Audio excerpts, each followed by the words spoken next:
സുനിൽ, ഇപ്പോഴത്തെ ഈ കലങ്ങി മറിഞ്ഞിരിക്കുന്ന രാഷ്ട്രീയ സാഹചര്യം CPI അവരുടെ നിലപാടിൽ ഉറച്ചു നിൽക്കുന്നു. CPM-നെ സംബന്ധിച്ചിടത്തോളം ആണെങ്കിൽ ഇപ്പോൾ ഒപ്പിട്ട കരാറിൽ നിന്ന് പിന്മാറ്റം എന്നുള്ളത് സാധ്യമല്ല. അപ്പോൾ സ്വാഭാവികമായിട്ടും CPI-യുടെ എക്സിക്യൂട്ടീവ് ചേരുന്നുണ്ട്, സംസ്ഥാന സെക്രട്ടേറിയറ്റ് ചേരുന്നുണ്ട്. അത് PM ശ്രീ വിഷയം മാത്രം ചർച്ച ചെയ്യാൻ ചേരുന്ന യോഗങ്ങളാണ്. ഇവിടെ ഏത് നിലയ്ക്കുള്ള ഒരു തീരുമാനം CPM എടുക്കുമെന്നുള്ളതാണ്. CPM ഏത് തരത്തിലുള്ള അനുനയത്തിനാണ് ശ്രമിക്കുക? കാര്യം ഒരു പിന്മാറ്റം സാധ്യമല്ല എന്നുള്ളത് മുഖ്യമന്ത്രി തന്നെ അറിയിച്ചു കഴിഞ്ഞു. ഇനി എന്തൊക്കെ ഫോർമുലയായിരിക്കും മുന്നോട്ട് വയ്ക്കുക, ഏതൊക്കെ അനുനയ ശ്രമങ്ങളായിരിക്കും CPM-ന്റെ ഭാഗത്തുണ്ടാവുക എന്നുള്ളത് പ്രധാനമാണ്. അത്തരം നീക്കങ്ങൾ എന്തായിരിക്കും ഇന്ന് നടക്കുക?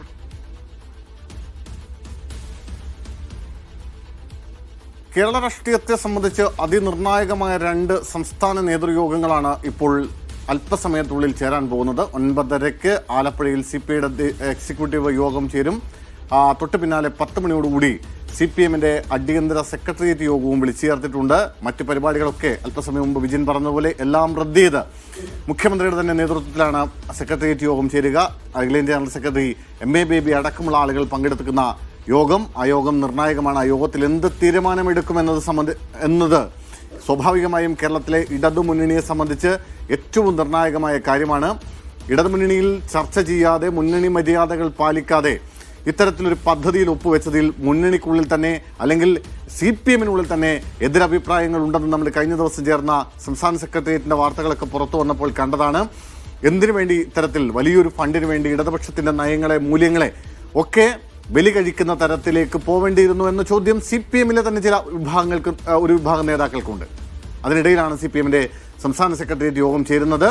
2 സാധ്യതകളാണ് മുന്നിലുള്ളത്. ഒന്ന്, ഈ പദ്ധതിയിൽ നിന്ന് പിന്നോട്ട് പോകാമെന്ന ഉറപ്പ് CPI-ക്ക് നൽകുക.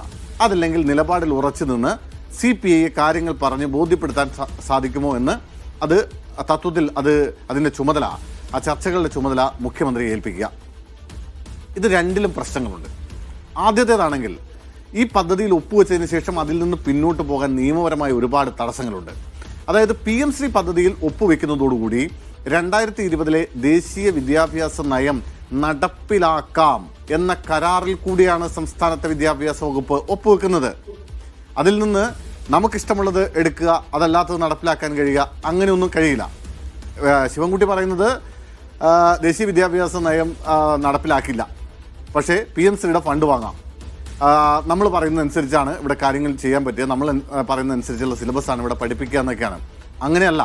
ഈ PM ശ്രീയുടെ MUവിൽ തന്നെ വളരെ കൃത്യമായി പറയുന്നുണ്ട്, അതിൻ്റെ ആദ്യ ഖണ്ഡികയിൽ തന്നെ പറയുന്നുണ്ട്, ദേശീയ വിദ്യാഭ്യാസ നയം നടപ്പിലാക്കിക്കോളാം എന്ന കരാറിൻ്റെ അടിസ്ഥാനത്തിലാണ് ഈ പദ്ധതിയിൽ ഒപ്പുവെക്കുന്നത്. ഇത് സംസ്ഥാനത്തെ എല്ലാ സ്കൂളുകളിലും അത് നടപ്പിലാക്കുമെന്നല്ല. ഇതിപ്പോൾ തിരഞ്ഞെടുക്കപ്പെട്ടിട്ടുള്ള 143 സ്കൂളുകളിൽ നിർബന്ധമായും കേന്ദ്ര സർക്കാരിൻ്റെ വിദ്യാഭ്യാസ നയം നടപ്പിലാക്കേണ്ടി വരിക തന്നെ ചെയ്യും. പിന്നെ സംസ്ഥാന സർക്കാരിന് അതിൽ നിന്ന് സ്വയം പിന്നോട്ട് പോകാൻ കഴിയില്ല. സംസ്ഥാന സർക്കാരിനോ വിദ്യാഭ്യാസ വകുപ്പിനോ ഈ പദ്ധതിയിൽ നിന്ന് ഞങ്ങൾ അത് അവസാനിപ്പിക്കുകയാണ്, ഞങ്ങൾ തിരിച്ചു പോവുകയാണ് എന്ന് പറഞ്ഞ് പോകാൻ കഴിയില്ല. പകരം കേന്ദ്ര സർക്കാർ തീരുമാനിക്കണം, അല്ലെങ്കിൽ കേന്ദ്ര വിദ്യാഭ്യാസ വകുപ്പ് തീരുമാനിക്കണം ഈ പദ്ധതിയിൽ നിന്ന് ഇവരെ ഒഴിവാക്കണോ എന്നത് സംബന്ധിച്ച കാര്യങ്ങൾ. ഇനി അതിൻ്റെ ആ MOയിൽ വളരെ കൃത്യമായി പറയുന്നൊരു കാര്യമുണ്ട്. അതായത് ഇതിൽ എന്തെങ്കിലും മാറ്റങ്ങളോ എന്തെങ്കിലും തരത്തിലുള്ള സമവായങ്ങളോ ഒക്കെ വേണമെങ്കിൽ അത് കേന്ദ്ര സർക്കാരും സംസ്ഥാന സർക്കാരും ചേർന്ന് ഒരു ധാരണയിലെത്തി, ഒരു സമവായത്തിലെത്തി വേണം അത്തരം തിരുത്തലുകൾ അല്ലെങ്കിൽ മാറ്റലുകളൊക്കെ നടത്താനെന്ന് കൃത്യമായി ആ MOയിൽ പറയുന്നുണ്ട്. മറ്റൊരു കാര്യം, ഇനി ഇതുമായി ബന്ധപ്പെട്ട് കോടതിയെ സമീപിക്കാമെന്ന് വെച്ചാൽ തന്നെ കോടതിയെ സമീപിക്കുമ്പോൾ പോലും ആ എഗ്രിമെൻറ്റിൽ പറയുന്ന കാര്യമുണ്ട്, അത് ഡൽഹിയുടെ പരിധിയിലുള്ള ഏതെങ്കിലും ഒരു കോടതിയിൽ ഇതിനെ ചോദ്യം ചെയ്യാം. ഇതിൻ്റെ കാര്യങ്ങൾ സംബന്ധിച്ച, ഇതിലെ നടപ്പാക്കുന്നതുമായി ബന്ധപ്പെട്ട വിഷയങ്ങൾ സംബന്ധിച്ചൊക്കെ ചോദ്യം ചെയ്യാം എന്നുള്ള ഒരു ടേം അതിനകത്തുണ്ട്. അങ്ങനെയാണെങ്കിൽ നിയമ നടപടികളിലേക്ക് സംസ്ഥാന വിദ്യാഭ്യാസ വകുപ്പ് കടക്കേണ്ട സാഹചര്യമുണ്ടാവും. അതായത് ഒപ്പുവെച്ച പദ്ധതിയിൽ നിന്ന് പിന്മാറാനോ അതല്ലെങ്കിൽ ദേശീയ വിദ്യാഭ്യാസ നയം അത് കേന്ദ്ര സർക്കാർ പറയുന്നതനുസരിച്ച് സ്കൂളുകളിൽ പഠിപ്പിക്കാൻ കഴിയില്ല എന്ന് പറയുന്ന ഒരു സാഹചര്യം സ്വയം ഉണ്ടാക്കിയെടുക്കുകയോ ചെയ്യുകയാണെങ്കിൽ അതിനെ കോടതിയിൽ ചോദ്യം ചെയ്യേണ്ട, ഡൽഹിയിലെ കോടതിയിൽ ചോദ്യം ചെയ്യേണ്ട ഒരവസ്ഥയുണ്ടാവും. എന്തായാലും സങ്കീർണമാണ് പ്രശ്നങ്ങൾ. അതായത് നിയമപരമായി വലിയ സങ്കീർണതകളിലേക്കാണ് പിൻവാങ്ങുകയാണെങ്കിൽ എത്തിച്ചേരുക.